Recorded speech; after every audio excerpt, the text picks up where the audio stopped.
Harihara Veeramallu cinema release మానియాలో Pawan Kalyan fans ఊగిపోతున్నారు. ఇక సినిమా ప్రమోషన్స్ కోసం నేరుగా పవన్ కళ్యాణే బయటకు వచ్చి మాట్లాడడం అనేది పూనకాలే సృష్టిస్తుంది. ఈ క్రమంలోనే ఆయన చేసినటువంటి ఒక ప్రకటన ఆంధ్రప్రదేశ్ ఎఫ్డిసి చైర్మన్ ఎవరు అనే ప్రశ్నకి సమాధానం ఇచ్చినట్టేనా, లేదా ఇందులో ఇంకా మతలబులు ఉన్నాయా? పవన్ కళ్యాణ్ కన్ఫర్మ్గా చెప్పకపోయినా ఆయననే ప్రతిపాదిస్తున్నాను అని చెప్పడం వెనక కారణాలు ఏంటి విశ్లేషించే ప్రయత్నం చేద్దాం. మనతో పాటు సీనియర్ జర్నలిస్ట్, ఫిలిం క్రిటిక్ ప్రభు గారు ఉన్నారు. ప్రభు గారు నమస్తే. Harihara Veeramallu cinema release mania హడావుడి ఇదంతా ఒక ఎత్తు అయితే, పవన్ కళ్యాణ్ గారు జస్ట్ అట్లా ఒక టించి ఇచ్చిపోయారనమాట.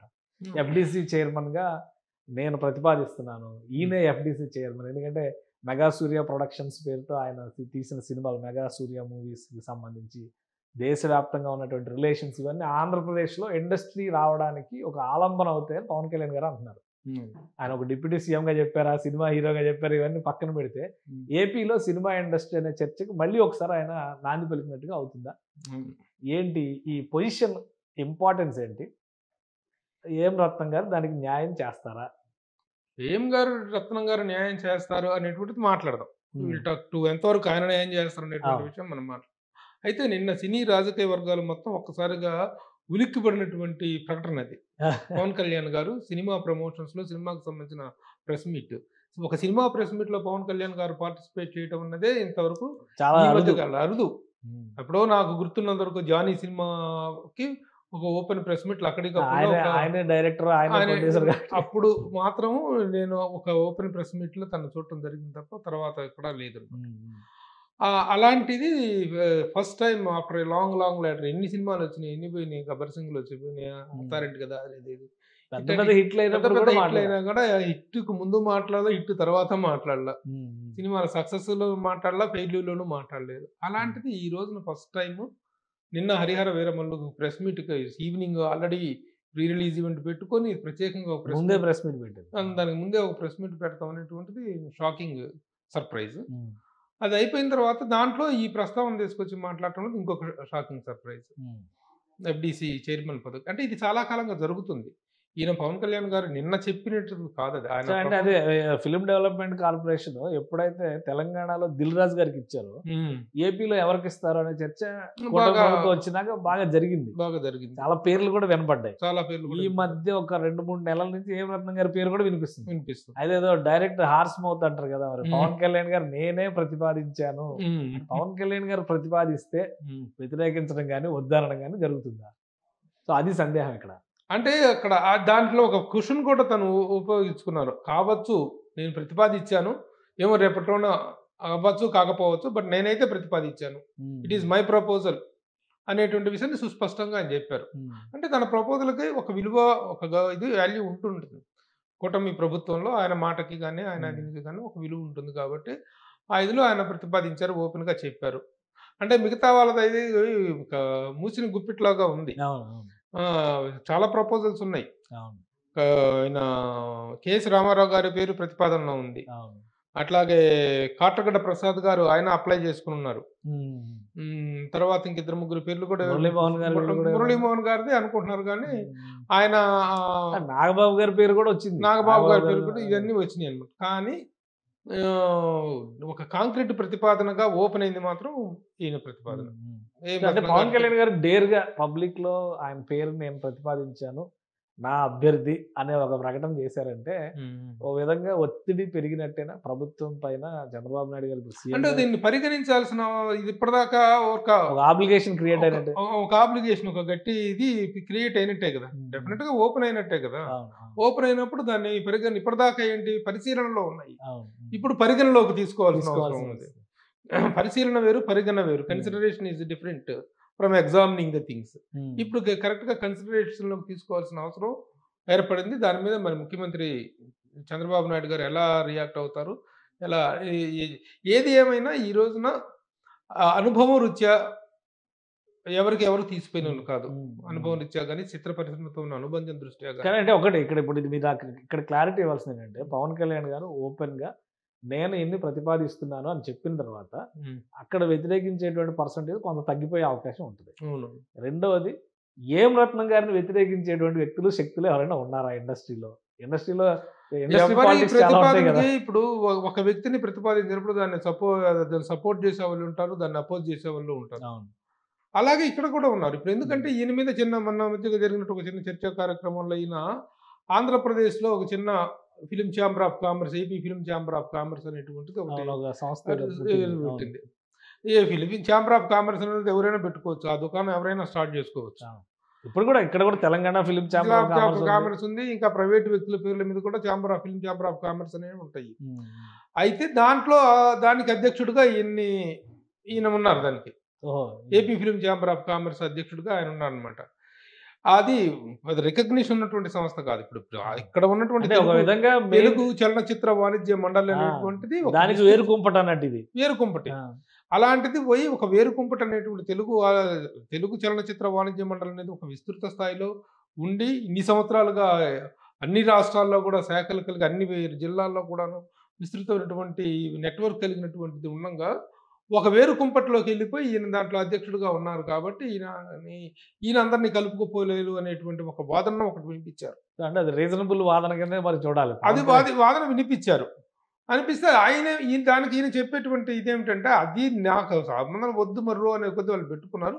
It is not at all A serious body and I'm not very seriously in to that.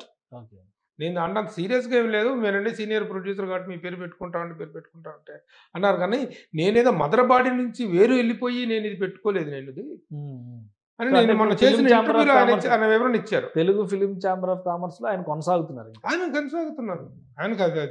వీళ్ళందరూ కొనసాగుతుంటారు. ఇప్పుడు అక్కడ దుకాణం పెట్టిన వాళ్ళలో కూడా ఇక్కడ ఉన్నారు. ఆ వేరు కుంపటి పెట్టిన వాళ్ళలో ఇక్కడ మెంబర్స్ కూడా ఉన్నారనమాట. కాబట్టి నాకు మెయిన్ బాడీలో నేను ఉంటాను, కానీ దాని గురించి నాకు ఇది లేదండి అని చెప్పి ఈయన వివరణ ఇవ్వడం జరిగింది. అలాగే మిగతా వాళ్ళకు కూడా ఎవరికుండే మెరిట్స్ ఎవరికుండే డిమెరిట్స్ వాళ్ళకు ఉన్నాయి. ఏది ఏమైనా ఈ రోజున ఫిలిం డెవలప్మెంట్ కార్పొరేషన్ అనేటువంటిది కేవలం ఫిలింకి డెవలప్మెంట్కే కాదు, ఫిలిం అనేటువంటిది రకరకాలుగా విస్తృతమైంది. ఫిలిం అనేటువంటిది ఇప్పుడు ఒక దృశ్యమాన్యము, ఇప్పుడు అది దృశ్యమాన్యము, ఫిలిం అనేటువంటిది కాదు. దృశ్యమాన్యం అనేటువంటిది ఒక యూట్యూబ్ ఛానల్స్గా, సోషల్ మీడియాగా, ఏఐగా రకరకాలుగా విస్తృతమైన ట్రాన్స్ఫార్మ్ అయిన ఆల్రెడీ వేవ్స్ అని చెప్పని world entertainment visual audio visual అని చెప్పని మొన్న ప్రైమ్ మినిస్టర్ గారు. కాబట్టి ఒక విస్తృత స్థాయిలో ఈ నెట్వర్క్ ని డెవలప్ చేయాల్సినటువంటి అవసరం ఉంది. అలాంటప్పుడు ఈ టెక్నాలజీ మీద కానీ ఈ మొత్తాన్ని కలుపుకుపోయేటువంటి ఒక నెట్వర్క్ కానీ వీళ్ళకి ఉండాల్సినటువంటి అవసరం ఉంది. ఆ విధంగా 24/7 వర్క్ చేయగలిగిన వాళ్ళే ఆ పదవికి న్యాయం చేయగలుగుతారు. ఇది వరకు ఎఫ్డిసి అంటే ఫిల్మ్ డెవలప్మెంట్ కార్పొరేషన్ బిగినింగ్ లో అవార్డులు ఇచ్చే కార్యక్రమాలు కానీ సబ్సిడీలు అవార్డ్స్ సంబంధించి ఆ కార్యక్రమాలు చేయడం వరకే పరిమితమై ఉండేది. ఎఫ్డిసి తర్వాత అది film development film TV theatre development corporation గా ఎక్స్పాండ్ అయింది. ఆ తర్వాత 2 రాష్ట్రాలు విడిపోయిన తర్వాత ఆ రాష్ట్రంలో కూడా ఈ 3 యాక్టివిటీస్ కి చేపట్టాల్సిన అవసరం ఉంది. కృష్ణమురళి గారు చూసారు కదా లాస్ట్ గవర్నమెంట్ లో, మరి ఇవన్నీ యాక్టివిటీస్ అంత ఎక్కడ ఉంది, ఆడ సీట్ సర్దుకునే లోపల అది పోయింది, అది అయిపోయింది, అది మ్యాటర్ తీసేయండి.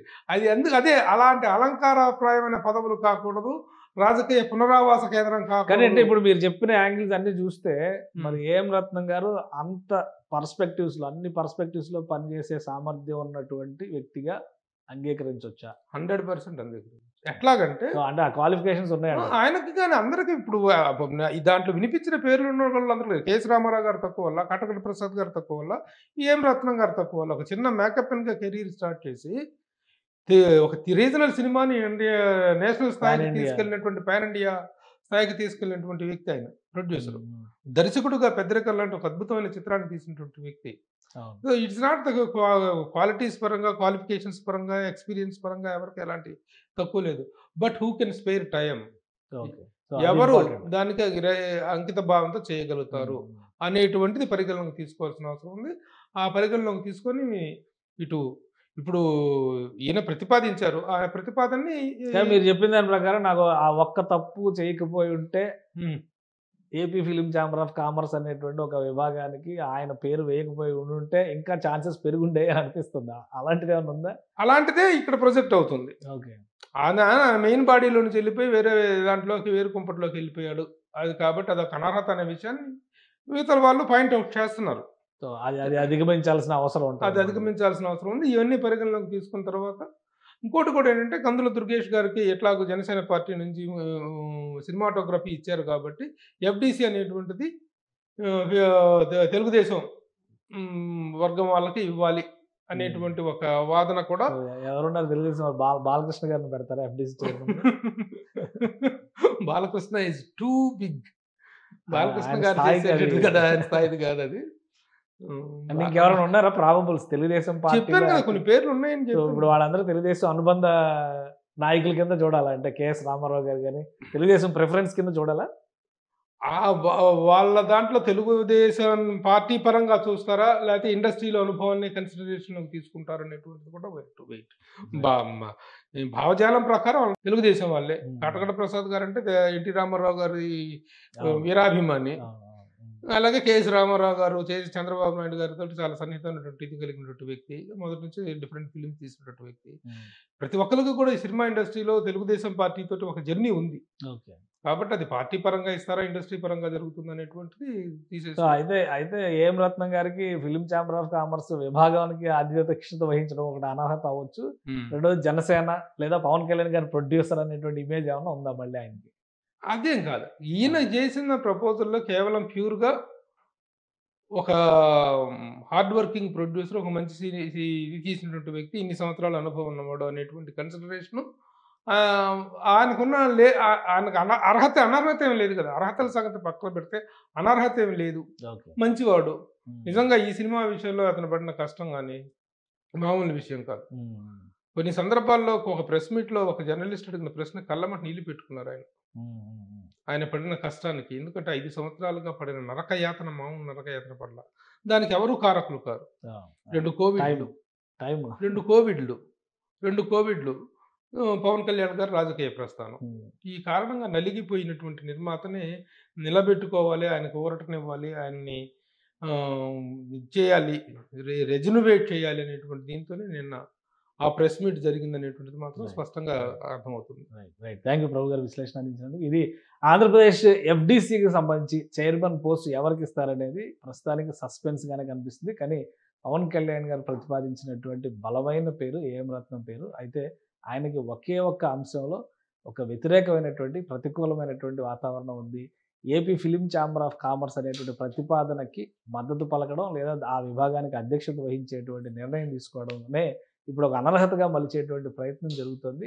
అలానే తెలుగుదేశం పార్టీలో ఉన్నటువంటి కొంతమంది కీలకమైన నాయకులు కూడా తమకు అనుకూలమైన వారికి ఈ పదవి ఇస్తే బాగుంటుంది అనేటువంటి వాదన చేస్తున్నారు. కానీ ఇవన్నీ కూడా పవన్ కళ్యాణ్ చేసిన ప్రతిపాదన ముందర చిన్న అంశాలుగానే చూడాల్సి ఉంటుంది. Final decision AP CM Chandrababu Naidu గారు ఏది తీసుకుంటారనేది ఆసక్తికరంగా మారింది. ఏది జరిగినా కానీ ఆంధ్రప్రదేశ్లో సినీ పరిశ్రమ అభివృద్ధికి దోహదం చేసి వీలైనంత ఎక్కువ సమయం కేటాయించగలిగినటువంటి వ్యక్తికి ఆ పదవి ఇవ్వాలని ప్రభు గారు సూచిస్తున్నారు. ఇది స్పెషల్ డిస్కషన్. Keep watching.